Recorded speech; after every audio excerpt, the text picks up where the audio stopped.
everyone, what's going on?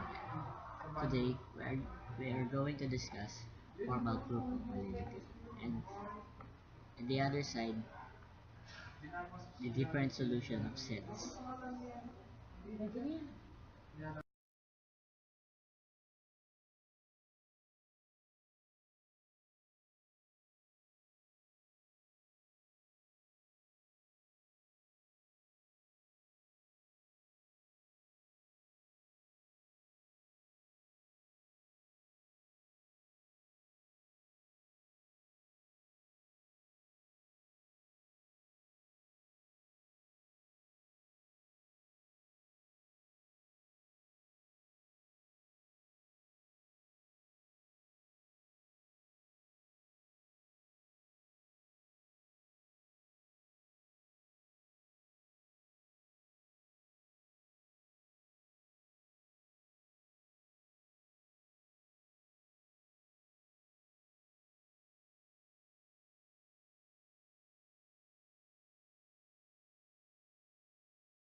In natural languages consists of set of sentences serving as a premises and a single sentence serving as the conclusion.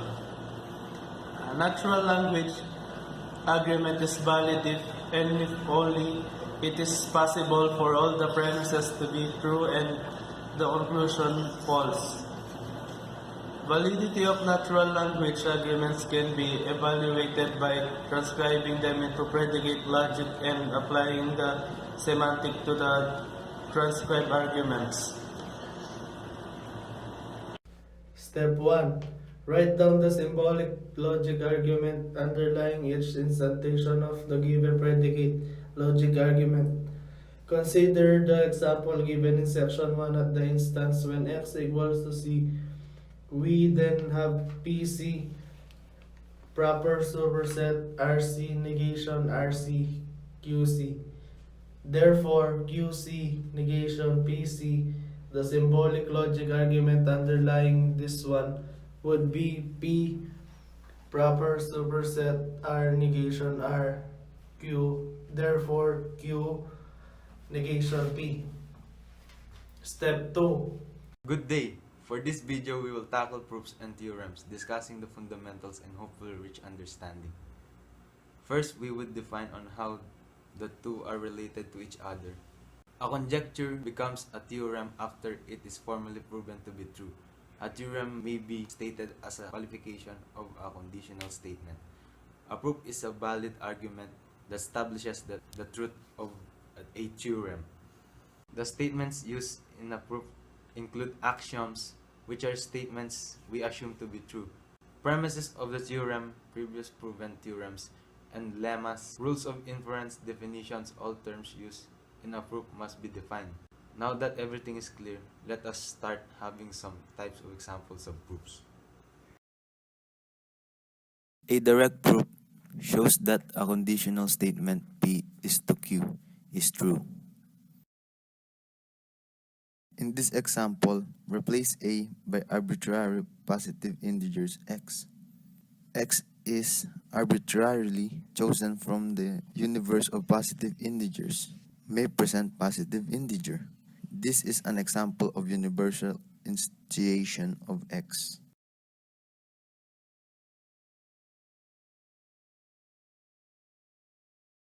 Indirect proofs, also called contrapositive, is logically equivalent to the original statement.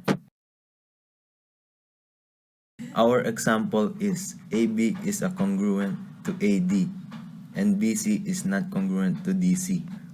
We will prove that AC does not bisect angle BAD. We will assume that AC does bisect angle BAD. The measure of angle 1 is equal to measure of angle 2, which is definition of angle bisector. AC is congruent to AC, which is reflective. Triangle BAC is congruent to triangle BAC, which is side angle side. BC is congruent to DC, which is the corresponding parts of congruent triangle. However, this contradicts the given. Therefore, AC must not bisect angle BAD. Hello, I'm Arvin Reyes, and I'm here now to discuss the proofs by contradiction.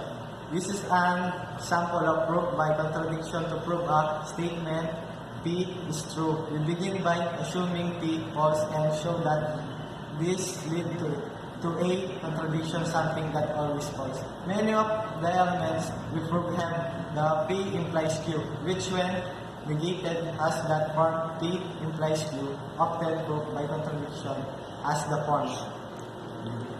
Example, prove if n is an integer n is greater than or equal to n squared. Case 1. N is greater than or equal. Hi everyone, I'm Jackie Lucañete and I'm here to discuss you about the mathematical induction. The principle of mathematical induction is used to prove that a given proposition, formula, equality, and inequality is true for all positive integers number greater than or equal to some integers n. Let us denote the proposition in question by P and N, where N is a positive integer. The proof is involved two steps. First step, we first establish the proposition P and N is true for the lowest possible value for the positive integer N. Second step, we assume that P and K is true and establish that P open close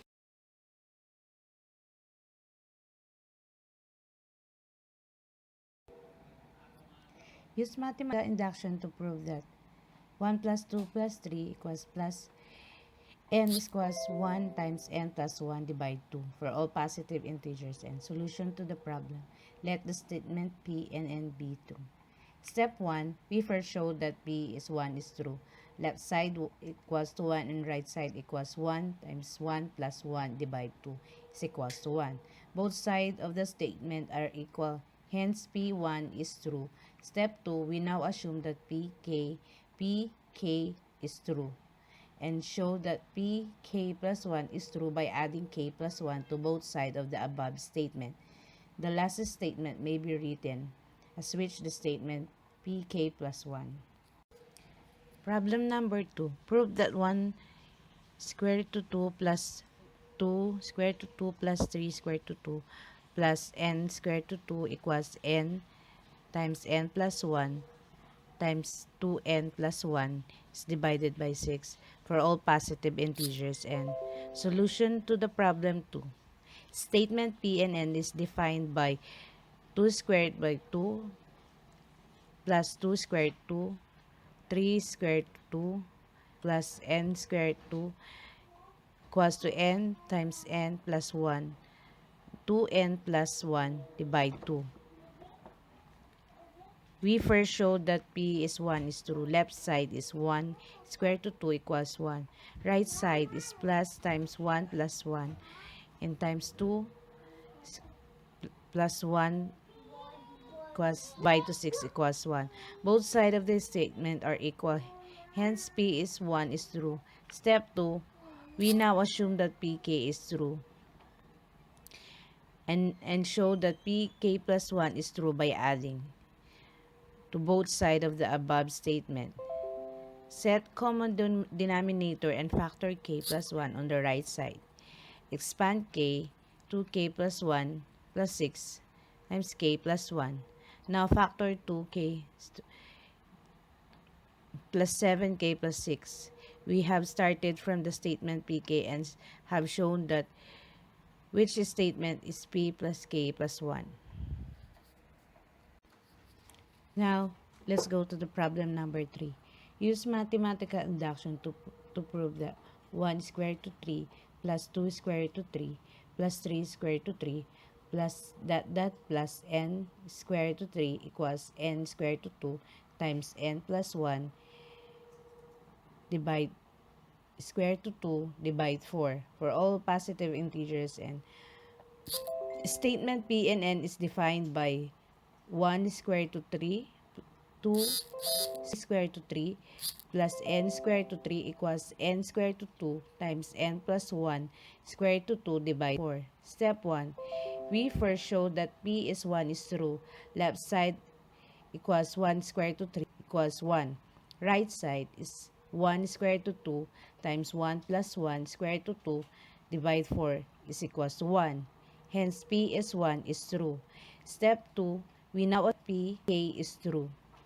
Add K plus 1 square root to 3 to both sides. Factor K plus 1 square root to 2 on the right side. Set the common denominator and group. We have started from the statement PK and have shown in which the statement is PK plus 1 is true. Hi, my name is Rudel Villarosa and I'm here to explain what is finite and infinite sets. First, finite sets are sets that have finite numbers of members.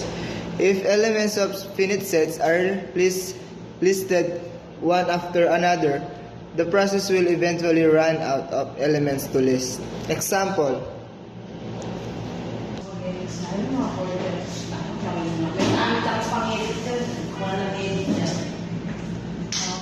and the second one, the next example of infinite sets is this.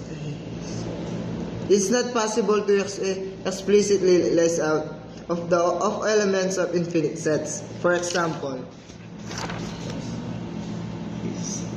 the second one, and then the third example of infinite sets. The numbers of element is in infinite sets. A set A is denoted by n A. Example, if A is the set of positive integers less than 12, then A is 1 to 12 and n is A equals to 11. This is the example.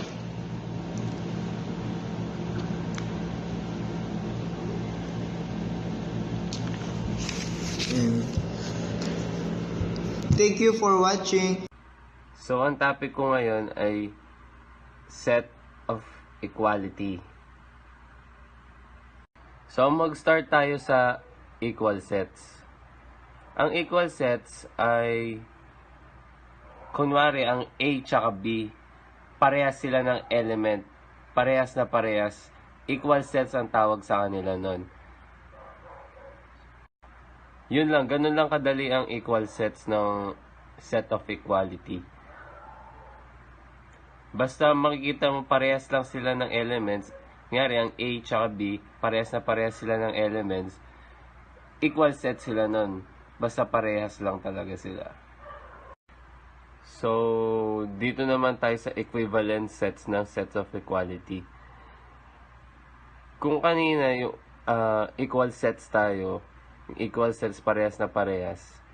Dito naman sa equivalent sets, basically parehas lang sila ng cardinality. So ano ba yung cardinality? Yang katulad ng C at saka D, group sila. Parehas lang sila ng kung ilan ng elements. Kunyari yung katulad ng C and D, parehas sila kung ilan yung elements nila. Bali ang C, ang elements niya ay 6. Ang D naman 6 din. Pero hindi sila equal kasi magkaiba sila ng elements. So yun, ganun din lang ang equivalent sets. So ito yung tanong. Pag equivalent sets ba, equal sets din? Hindi. Kasi ang equal sets ay dapat parehas na parehas. Ang equivalent sets kasi cardinality lang. Ibig sabihin, group, ang bilang ng group, ang bilang niya sa isang group, ang bilang ng elements niya ay 6. Dapat ang kabila 6 din.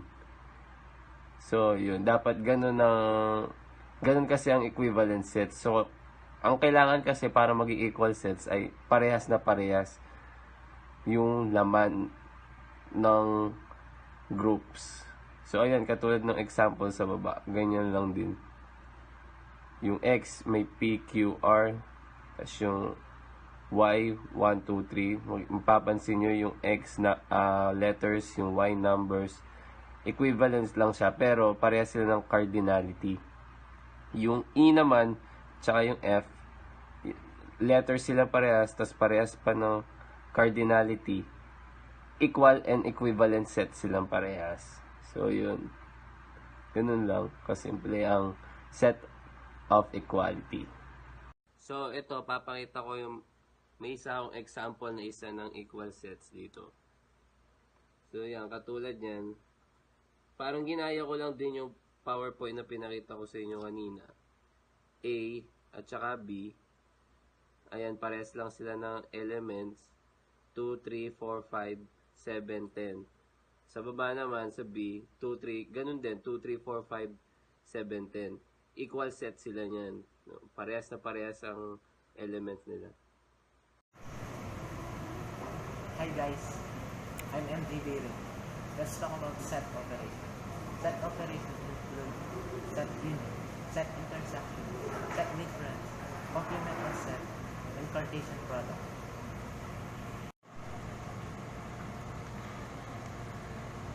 Now, union set.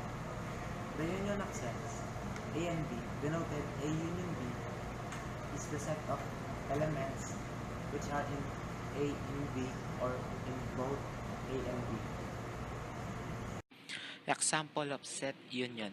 If A equals set 10, 11, 12, 13 and B equals set 13, 14, 15, A union B equals set 10, 11, 12, 13, 14, 15. The common elements occurs only once.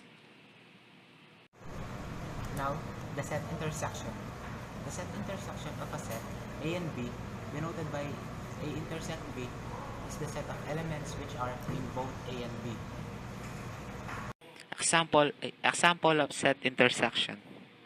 If A equals set 11, 12, 13 and B equals 13, 14, 15, then A intersect B equals set 13.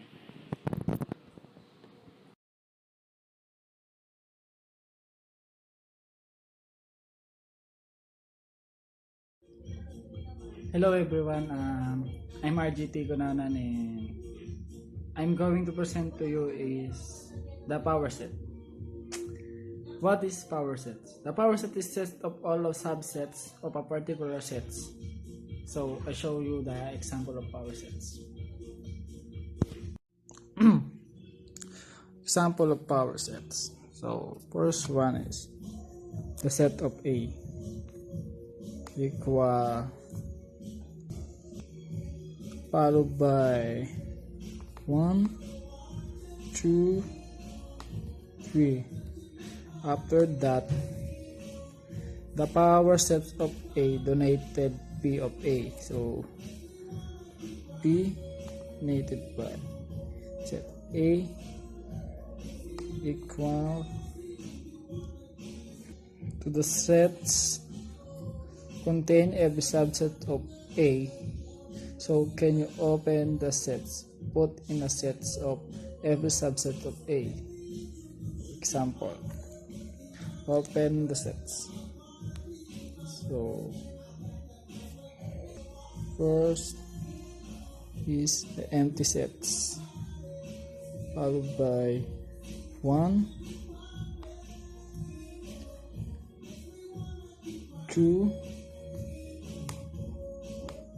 3, wait. After we write the all sets. So this sets, element of this sets is also in this sets, right? Element of this sets is also in this sets. Okay, and then after that is 2 the power of n is cardinality of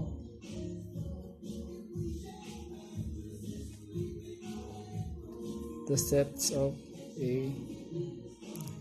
Then in this case 2/3 because A is cardinality of 3.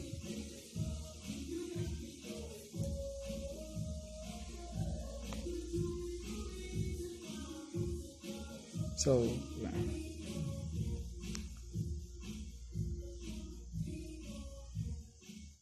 Because thank you everyone, and that's all my discussion, and this is the example of power sense. Yeah, thanks, thank you. Hey everyone, again I'm here. Now I'm here to show you about the Cartesian product. Cartesian product of this in the set theory and usually in other parts of mathematics. A Cartesian product is a mathematical operations that returns a set or products set or simply product set from multiple sets. That is for set A and B. The Cartesian product A times B is the set of all ordered pairs A and B, where A is element of A and B. Product can be specified using set builder notation. And here are some of the examples. If A and B are two non-empty sets, then their Cartesian product is A times B is the set of all ordered pair of elements from A and B. A times B equals x, y.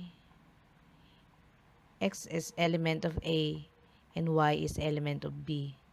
Suppose if A and B are two non-empty sets, then the Cartesian product of two sets A and set B is the set of all ordered pairs A and B such that A is an element of A and B is an element of B, which is denoted as A times B.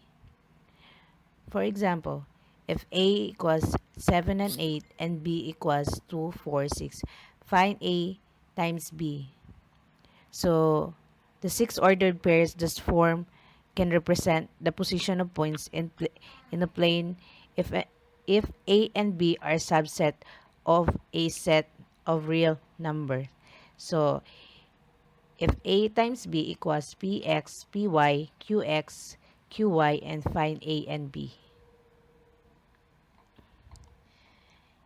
A is a set of all first interest in ordered pairs is A times B. B is a set of second interest in ordered pairs in A times B. Those A and P, Q, and B equals XY are 2, 5, 3, 7, 4, 7. Find A times B.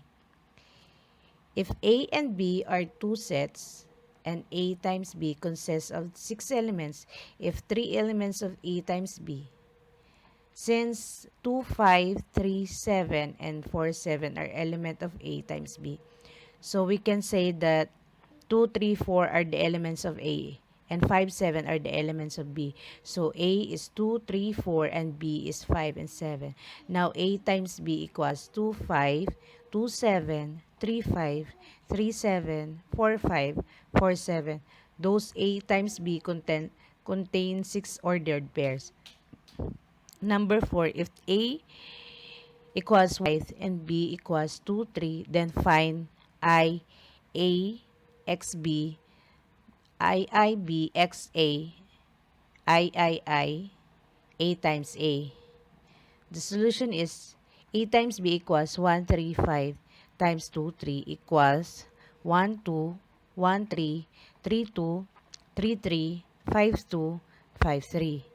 Then BXA equals 2, 3, 1, 3, 5 equals 2, 1, 2, 3, 2, 5, 3, 1, 3, 3, and 3, 5.